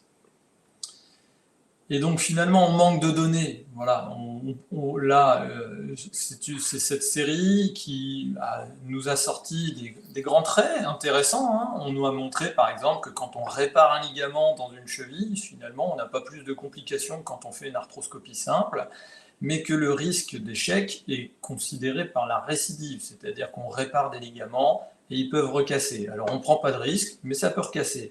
Ce qui est quand même un peu gênant. Le but d'une stabilisation, vous avez quelqu'un qui vient parce qu'il est instable, ce qu'il veut c'est ne plus l'être, et vous lui expliquez qu'il a 10% de risque de recasser. Et surtout, on peut voir que c'est assez drôle, mais tous autant qu'on était dans la série, dès que les sportifs étaient professionnels, on faisait plus de réparation. Donc on considère que la réparation c'est bien, mais pas pour les professionnels. C'est quand même un peu étonnant, ça peut donner matière à réflexion. Et puis slide suivante. Les reconstructions, alors ça juste un petit aparté, c'est une étude très récente, hein, elle a quelques jours cette étude, donc, et elle tord un peu le cou à la chirurgie à ciel ouvert des réparations. C'est la première méta-analyse basée sur 7 études prospectives qui montrent la supériorité en termes de résultats globaux de la chirurgie arthroscopique sur la réparation à ciel ouvert. Les reconstructions, c'est un peu différent. Les reconstructions, on est plus agressif, on fait la greffe, on fait des trous, et donc finalement, les échecs sont des échecs de douleur. Les gens recassent très peu dans les reconstructions, et pour en avoir fait plusieurs centaines, ils recassent vraiment très peu. Moi, j'en ai 7 connus à titre personnel, et c'est très rare qu'ils recassent, mais par contre, on a des gens qui sont douloureux sur les tunnels principalement. Donc ça, bien évidemment, Bertrand vous l'a dit, il y a une nécessité absolue d'analyser nos résultats plus finement. On doit suivre l'exemple du genou pour être beaucoup plus objectif, cartésien, et arrêter de discuter de ce que chacun fait, mais plutôt se concentrer sur les résultats que ça donne. Ouais, slide suivante. Alors, je vais conclure, je vais me faire un peu de mal, mais vous l'avez vu, hein, Bertrand vous l'a dit, les résultats ne sont pas bons dans le genou, mais nous, on n'en a pas beaucoup à donner. Alors, qu'est-ce qui est pire finalement? C'est de ne pas savoir ou savoir qu'on est mauvais? Je crois qu'il vaut mieux savoir qu'on est mauvais, parce qu'au moins, ça permet de progresser. Nous, on ne sait pas, et peut-être qu'on se croit bon, et c'est peut-être la pire de nos erreurs. Alors, on va finir tous les deux. Je vais commencer parce que c'est là que j'avais le plus de choses à dire. L'anatomie. L'anatomie, on la connaît de mieux en mieux dans la cheville, et vous avez vu, une cheville, c'est pas un genou, même si sur le plan ligamentaire, il y a quelques similitudes, avec notamment l'intérêt de regarder les lésions périphériques et pas seulement se concentrer sur le LTFA qu'on voit partout à l'échographie. Et puis ensuite, le diagnostic, il est plus difficile, c'est certain dans la cheville. Alors est-ce que c'est une excuse pour dire qu'on est moins bon, pour dire qu'on progresse moins vite, j'en sais rien, mais c'est un fait. Le diagnostic est plus difficile, il est pollué par les chevilles douloureuses. Les tests sont moins sensibles, moins spécifiques, que ce soit à l'imagerie ou sur le plan clinique, et vous avez une variabilité un peu plus importante. Et puis pour le mot de la fin, je vais laisser Bertrand. Alors, slide. La question, je pense qu'il y a deux problèmes qui n'ont pas été résolus encore dans la cheville. C'est déjà, ils ont un débat entre eux sur arthroscopie ou arthrotomie. Donc ça, c'est déjà un débat qui pollue beaucoup et qui les occupe énormément. Et puis après, c'est ce que vient de dire Ronnie, c'est-à-dire que réparation ou reconstruction. Et finalement, en fait, comme on n'a pas assez de documentation pour valider tout ça, bah, c'est un débat un peu fou et assez difficile. Après, je vais ouvrir sur deux questions qui me paraissent vachement intéressantes qu'ont posées Emmanuel Laurent et Alain Frey. Emmanuel, il te dit, Ronnie, c'est pourquoi un pro qui se casse le croisé, il veut se faire opérer, pourquoi un type qui se fait une entorse de cheville ne veut pas se faire opérer? C'est une très bonne question, je pense. Alors moi, j'adore cette question et je pense que c'est à cause de nous. Je pense que cette question, elle est historique. C'est-à-dire que quand tu vois des patients qui sont instables sur le genou, le patient, il ne s'est pas tordu le genou, qu'il veut déjà voir le docteur Bertrand Sonricotet. Voilà, l'histoire, elle est tracée. Dans la cheville, c'est complètement différent. Il y a 40 ans, la cheville, les résultats, ils étaient désastreux. On était face à un dialogue de sourds avec des chirurgiens qui opéraient en fin de programme une cheville qui tenait même plus en faisant un nœud autour de la malléole et qui, 6 mois après, étaient fiers d'eux parce que le patient ne se tordait plus la cheville pendant que les patients pleuraient en disant « bah oui, mais je la bouge plus ». Ça n'aurait jamais évolué comme ça si dans le genou, toi, quand tu les avais opérés il y a 30 ans, tu avais tous tes patients qui avaient fini raides et arthrosiques. Donc en fait, progressivement, eh bien, les patients ne sont plus allés voir les chirurgiens parce que les médecins savaient que ça donnait des mauvais résultats. Et puis finalement, les kinés ont arrêté d'envoyer les patients aux médecins. Et puis finalement, les patients se sont retrouvés gentiment tout seuls. Et puis pour qu'ils arrêtent de nous casser les pieds, on leur a fait comprendre que globalement, c'était pas grave. Donc je pense qu'on est les principaux responsables de ce phénomène qui est une espèce de fatalité devant une instabilité de cheville ou une douleur de cheville. Et puis, malgré tout, il faut l'avouer, on a des excellents résultats dans les traitements fonctionnels de l'instabilité de cheville. Il y a des phénomènes de compensation qui sont probablement bien plus importants et bien plus efficaces que dans le genou, et que c'est pour ça que finalement, vous avez des mecs qui font toute leur carrière avec des cheveux stables et qui finissent dans le dernier des états. On est d'accord, mais c'est un autre sujet et un autre débat. Si, parce que alors c'est Nathalie là qui l'évoque et puis Pascal Magnier. Je trouve que c'est une très bonne notion, c'est que pourquoi finalement il y a des tas de sportifs, y compris de haut niveau, alors en NBA on n'en parle même pas, qui se tordent les chevilles, qui vont très bien et qui peuvent continuer à faire leur carrière et finir leur carrière à peu près normalement, alors que sur un genou, eh ben, en fait ça marche beaucoup moins bien le traitement fonctionnel. Est-ce que tu as des explications là-dessus? Et surtout, est-ce que tu as des indicateurs forts pour les gens qui nous écoutent et qui nous entourent, pour dire là maintenant, c'est une indication opératoire pour une ligamentoplastie de cheville. Après, ça, on a bien compris que c'est confus. Est-ce que tu le feras open, arthroscopique, reconstruction ou réparation? Mais est-ce que tu as des indicateurs forts pour dire là maintenant, il faut passer à la chirurgie, si ce n'est la récidive de l'instabilité? Je crois que le vrai tournant dans la cheville, c'est quand même le calcanéo-fibulaire, clairement. C'est vraiment clairement le calcanéo-fibulaire. C'est-à-dire que le LTFA, on envoie toute la journée des LTFA rompus, on s'en fout clairement. C'est pour ça d'ailleurs que ce débat réparation-reconstruction me paraît totalement fou.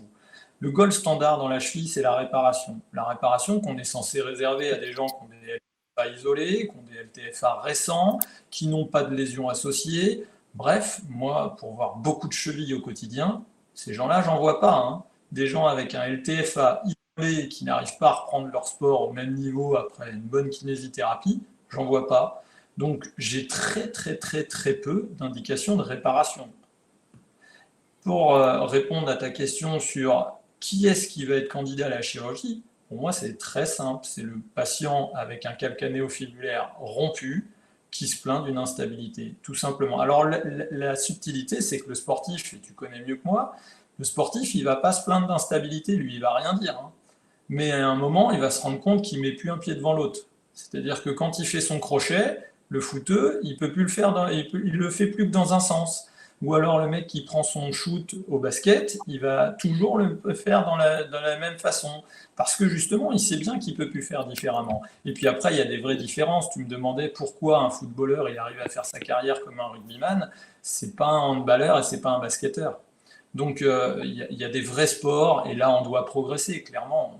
On ne parle pas des mêmes patients, on ne parle pas des mêmes activités, on ne parle pas des mêmes sports. Alors, j'ai deux questions, Rodney. Un, comment tu mets en évidence de manière objective une lésion du calcanéo-fibulaire? Le talartier. Quelle imagerie? Alors, la meilleure des imageries, clairement, ça reste l'échographie, de très loin, Simple ou dynamique? dynamique. En fait, D'accord. les radiologues, après, il faut avoir quelques radiologues avec lesquels tu bosses, mais comme toi, tu bosses avec certains, leur examen de référence, c'est véritablement la mise en varus de l'arrière-pied qui refoule les tendons fibulaires. Dès qu'ils ont Tout à plus fait. ça.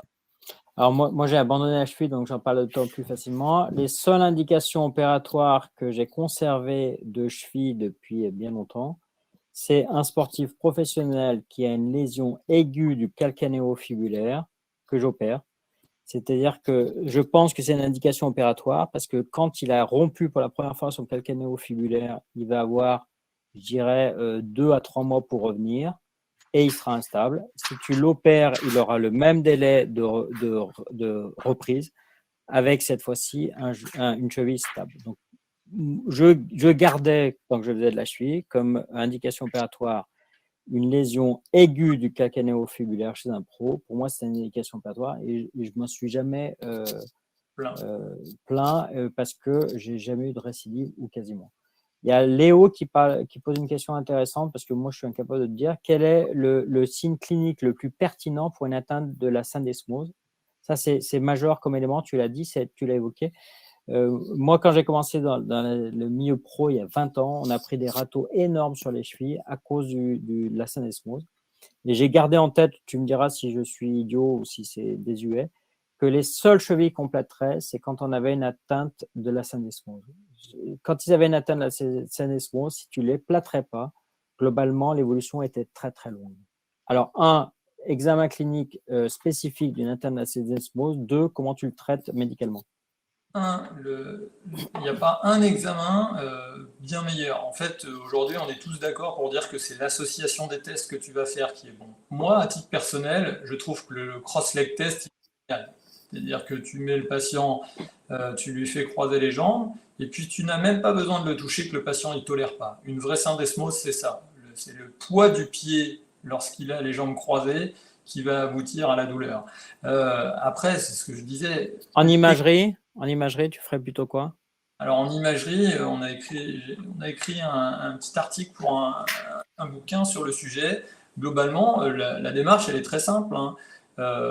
Quand on a monté le SOS Cheville à Nantes, les seules indications d'échographie, c'est la syndesmose suspectée, donc suffit d'appuyer dessus, et auquel cas, c'est l'échographie et puis le sportif professionnel. Tous les autres, en soi, je pense que la clinique, elle est largement suffisante et que finalement, l'échographie, elle nous pollue assez souvent. Le traitement? Traitement, je suis d'accord avec toi. Moi, il n'y a aucune ambiguïté. La syndesmose, il faut tout traiter dans l'excès. Parce qu'il y a tellement de risques secondairement. Donc, tout traiter dans l'excès, ça veut dire au moins un mois de décharge. Et le plâtre, c'est ce qu'il y a de mieux pour être certain que le mec ne va pas bouger. Et puis, après, en fait, je leur fais faire une échographie. Si à l'échographie, ça confirme l'atteinte du faisceau antérieur de la syndesmose, ils vont à l'IRM. Et à l'IRM, s'ils ont une atteinte du ligament interosseux, je prône pour la chirurgie. Même si on n'est pas d'accord, on en a déjà discuté avec Alain Frey. Il a des bons résultats sur ses sportifs de l'INSEP, sur sa série et tout ça. Je pense qu'on prend des risques à laisser une syndesmose potentiellement instable, alors qu'aller leur mettre 2 boutons corticaux et les stabiliser, on prend zéro risque. Sincèrement, il n'y a pas de risque de la chirurgie, alors qu'on s'en voudra toujours de ne pas l'avoir fait si ça évolue pas bien. Alors, tu vois, moi, je suis comme Alain, je suis plutôt de la vieille école. Et puis, il y a Ronnie, qui est mon copain à Villefranche, qui est un très bon médecin du sport, qui dit pour moi, syndesmose, c'est écho, donc il est d'accord avec toi, plus botte de marche. Et mes médecins du sport font des bottes de marche. Moi, je pense que c'est une connerie. Et je rejoins dans ce cas-là Alain. Toi, tu prônes la chirurgie. Moi, je prenais. Alors, je suis un peu embêté pour te parler de ça. J'ai un peu lâché le truc. Mais en tout cas, avec les résines, je n'ai jamais eu d'emmerde. Mais par contre, alors ça embête tout le monde parce que c'est pas dans l'air du temps. Vous, les médecins, les jeunes orthopédistes, vous êtes fait manger le cerveau par les kinés, les médecins du sport, c'est le fonctionnel. Mais je crois qu'une botte de marque sur une syndesmose, c'est une connerie.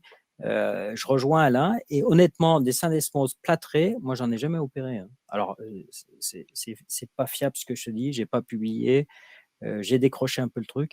Mais moi, c'est le sentiment, c'est-à-dire que la botte de marche, c'est un traitement confortable, mais qui va pas traiter la lésion ligamentaire parce que le type garde une flexion-extension. Et je pense que c'est ça la connerie. Moi, j'ai une petite question pour toi, Bertrand. Est-ce qu'il y a encore des débats pour toi dans la chirurgie du genou aujourd'hui? Est-ce qu'il Oh y a des mon choses Dieu! à faire? Ouais, les débats, c'est quand on aura résolu Moi, le fléau, c'est toujours pareil. C'est ce que j'explique aux jeunes qui viennent me voir. Mon problème, c'est le volume. C'est-à-dire que quand tu fais le volume qu'on fait nous à Santi, qui est énorme, eh ben, toutes les semaines, tu te prends des râteaux, quoi. Et j'ai encore vu hier matin 2 gamins que j'ai opérés moi qui en sont à la 3e rupture sur le même genou à 17 ans, quoi. Et donc, c'est une catastrophe, quoi. C'est-à-dire que objectivement, on ne peut pas se satisfaire de ce qu'on fait, quoi. Alors, soit tu te dis, putain, je suis vachement fort, j'ai opéré tel pro et il rejoue, regarde, on est tout content. Soit tu te dis, bah, en fait, objectivement, quand tu as un gros volume, tu as un gros volume aussi d'échecs, quoi. Et c'est pas acceptable. Donc, ça veut dire que ma lutte permanente jusqu'à la fin de mes jours, j'espère que je resterai dans cet état d'esprit, c'est de dire qu'il faut que je m'améliore. Je pense qu'avec la plastie antérolatérale, c'est pas le débat chez les chirurgiens, c'est ALL ou le maire, honnêtement, c'est désuet. Et je pense que quand même qu'on a passé un cap, pas au niveau mondial, mais au niveau français, parce que je pense qu'on a un peu d'avance, parce qu'on a un volume tous qui est important. Et je pense qu'on a passé un cap. On a passé un cap sur les lésions méniscales, on a passé un cap sur les plasties antérolatérales, parce qu'on a amélioré nos résultats. On a 2 caps à franchir, c'est être encore meilleur sur nos résultats et puis la gestion que vous avez peut-être probablement pas sur la cheville, sur les lésions des genoux contralatéraux, quoi. C'est un désastre, quoi. 20%, pourquoi 20% des types se cassent le croisé à 10 ans? Je suis incapable de te le dire. Mais ça veut dire qu'on a un échec, quoi. Alors, c'est mes conneries de cerveau, de troubles neurovégétatifs, machin, je sais pas, c'est des hypothèses. Ce qui est sûr, si tu veux, la certitude en 2021, moi, je me suis installé en 2003 avec Chamba, qui était un type qui m'a appris des règles en chirurgie et qui a eu une modestie incroyable parce qu'il m'a toujours dit ça, alors qu'il opérait des très grands champions, c'était une référence. Il m'a toujours dit on n'est pas bon. Je me disais, putain, le mec, il est pessimiste, quoi. Il a 60 berges, il a opéré à peu près tout le monde, c'est un ponte. Eh bien, alors, j'ai pas encore son âge, mais presque. Et puis, j'ai un volume qui suit sa route. Et en fait, c'est la courbe de Donner-Kruger, c'est ce que je t'ai montré déjà. C'est-à-dire que plus tu évolues dans le temps et plus tu es bas de la courbe en disant putain, je suis dépressif parce que je suis pas très bon, quoi. Mais aussi, la conscience que j'ai probablement, ce que j'espère en tout cas, quel message ce soit, et puis j'aime bien les communications qu'on a eues avec la Fédération française de foot et Emmanuel Laurent, Pascal Maillet, tout ça, il y a quelques temps, c'est que je pense que ce qui nous manque aussi, c'est qu'on n'échange pas assez entre médecins, chirurgiens, kinés, préparateurs physiques. Je pense que ça, c'est un axe d'évolution évident. Sur la cheville, probablement encore plus que nous, parce que je pense que vous êtes surtout tributaires, vous, des médecins du sport qui les gèrent en premier lieu. Ça, c'est la première base. Et puis, je pense que la deuxième base, il faut absolument tous qu'on s'améliore. Et je pense que les Français, là, on est très en retard. C'est sur les publications scientifiques, quoi. Il faut arrêter les experts opinions. À mon avis, on s'en bat les couilles, quoi. Putain, mec, tu fais une série. Moi, quoi? C'est pour ça que j'ai très peu parlé de résultats, t'as vu? Ouais, moi, tant que je voyais pas mes résultats, putain, je t'assure, j'étais en haut de la courbe, j'étais super satisfait, quoi. Et puis quand j'ai analysé mes résultats, putain, tu te dis, mais putain, je suis pas bon, quoi. Et donc, bah, t'en as conscience depuis un moment et on en discute suffisamment, mais tous, merde. On regarde objectivement nos résultats, on travaille ensemble, on évolue. Par exemple, le Castart, pour moi, c'était une évolution vachement intéressante. On n'a rien résolu, on en parle beaucoup avec les gens de Clairefontaine parce qu'il y a des énormes moyens d'améliorer ça. Mais enfin, on a un test objectif pour savoir si les gens sont capables de reprendre le sport. Ça ne veut pas dire qu'ils ne vont pas recasser le suite, mais on a des critères objectifs. Et surtout, moi, ce que j'ai adoré, c'est que ce travail a été fait avec des kinés, avec des préparateurs physiques, avec des médecins du sport et des chirurgiens qui, on s'est posé, ça a été un enfer. Hein. Ça a été, on a lancé le truc, je crois, en 2000, 5 ans avant qu'il ait été publié. Donc, ça a été un énorme process. Mais enfin, on a tous discuté ensemble pour dire, eh ben, on n'est pas tous champions. Alors, je pense que les kinés ne sont pas champions, les médecins du sport non plus, les chirurgiens sont tous champions. Mais quand on arrive à se réunir ensemble et en fait d'essayer d'améliorer les choses ensemble, je pense qu'on va être meilleur. Alors, nous, c'est vrai qu'on a une maturité par rapport à vous, c'est-à-dire qu'on a l'historique de l'arthroscopie. Toi, tu es un des leaders en France sur l'arthroscopie de cheville. Tu imagines, tu tombes par terre. Quoi. En France, les premiers mecs qui ont fait de la chirurgie ligamentaire, c'était 90. Quoi. Alors, t'imagines, quoi. Ça fait un bail. Quoi.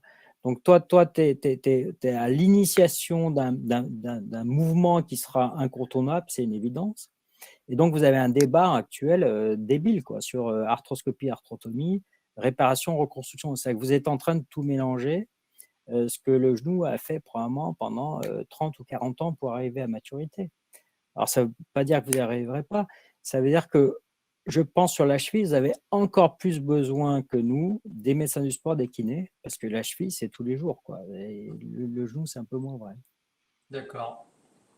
Tu prêches un convaincu, comme souvent. Attends, je vois des questions. Quelques questions qui sont survenues. Souvent, nous sommes une baisse du travail des sportifs sur les routines. Une étude a montré un retour au jeu. 1 an, même niveau dans 90%, à 3 ans, 60%. C'est souvent lié à un manque d'investissement du joueur à distance de la lésion du genou, nous dit Emmanuel Laurent.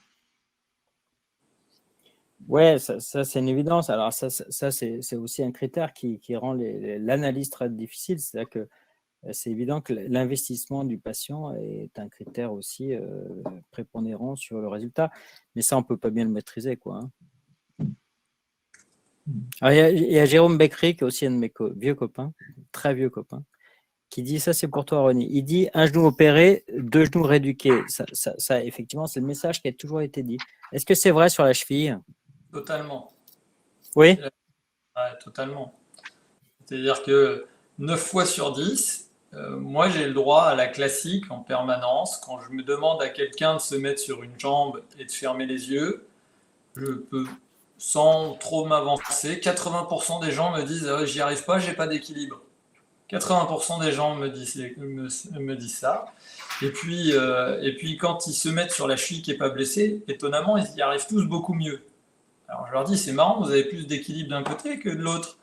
Et pour leur faire comprendre que ce n'est pas nécessairement une question d'équilibre. Mais oui, évidemment que je suis d'accord. Il faut rééduquer la cheville contralatérale. Et en plus, vous l'avez montré dans le genou. C'est-à-dire qu'aujourd'hui, quand tu parles de ton vaste médial, vous avez montré que stimuler le vaste médial contralatéral va permettre d'accélérer la récupération sur le vaste médial lésé. Eh bien, c'est exactement pareil. C'est-à-dire que quand on fait des stimulations des éverseurs sur la cheville saine, eh bien, on va favoriser le travail sur la cheville lésée. Donc, c'est pareil. Hein. Là, pour le coup, je pense que là, on a vraiment l'exemple. Donc, c'est pas très compliqué de le suivre. Quoi.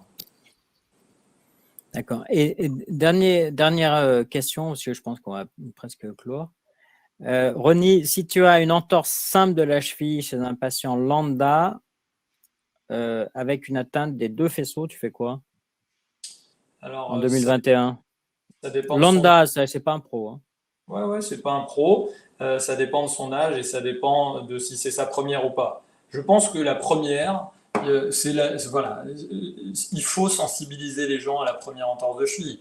Et tu vois, tu parlais des sportifs et tout ça. C'est chez les gamins de 15 ans, 16 ans, 17 ans, c'est chez eux qu'il faut se battre. C'est pas le mec qui a 25 ans, qui a fait sa 4e, à qui il faut aller faire la morale et puis sur lequel il va falloir se battre. Il faut sensibiliser les gens à c'est pas anodin de se tordre la cheville. Et ce que j'explique souvent aux patients, c'est que la pire des entorses, c'est l'entorse bénigne. Parce que l'entorse bénigne, les gens assimilent l'indolence avec la guérison. Et donc au bout de 5 jours, quand tu n'as plus mal, c'est classique, hein, c'est le gamin de 15 ans qui va au foot, et il se fait son entorse, et puis 5 jours après, il n'a plus mal parce que c'était une entorse bénigne. Et ben 10 jours après, il est sur le terrain, il rejoue, et puis il revient avec sa maman au bout de 3 semaines en me disant il a fait 2 entorses en 3 semaines. Et là, c'est le début de la connerie. C'est le début de la connerie. Donc, Oui, mais ça veut dire que tu leur proposes une chirurgie? non, même si, non, je leur proposerai bien évidemment pas de chirurgie, mais je vais leur proposer une immobilisation. Tu dis faisceau antérieur, faisceau moyen chez le patient lambda. Lui, je vais lui proposer une botte de marche, tu vois. Je vais lui proposer une botte de marche. Et en fait, ce qu'on a montré, c'est ce qui marche, et c'est les Anglais qui ont montré ça. C'est un Lancet qui date de 2009. C'est une des rares études prospectives sur le traitement en aigu de la cheville, qui a montré qu'en fait, ce qui marche, c'est la chirurgie, c'est le traitement à la carte. Tu les vois en urgence, tu les revois à J15, et puis si à J15 il est plus douloureux, bah, tu vas switcher sur une contention un peu plus souple. Grosso modo, on s'accorde tous pour dire qu'aujourd'hui il faut une contention de 3 semaines, et puis les faire reprendre la kiné le plus vite possible. Voilà. Donc je pense que la chirurgie, on suivra la même évolution que dans le genou, c'est-à-dire qu'on a montré qu'en aigu, la chirurgie, elle avait une place dans la cheville, mais ça a été démontré en 2002, et c'était avec des chirurgies à ciel ouvert, avec des taux de complications qui étaient inacceptables, et on a dit plus de place à la chirurgie en aigu. Mais ça, c'était quand on ouvrait. Je pense que dans 20 ans, tu verras qu'un gamin qui se fait le calcanéo-fibulaire et le LTFA en aigu et qui se prédestine à une carrière pro, ou pas d'ailleurs, on aura le même raisonnement que dans le genou. On va dire, on ne va pas prendre le risque qu'il en fasse une deuxième avec une lésion du cartilage qui va péjorer toute sa vie. Et donc, il y aura de la place à la chirurgie en aigu, mais on n'en est pas là parce qu'on n'est pas prêt. C'est ce qu'on fait pour l'instabilité de rotule.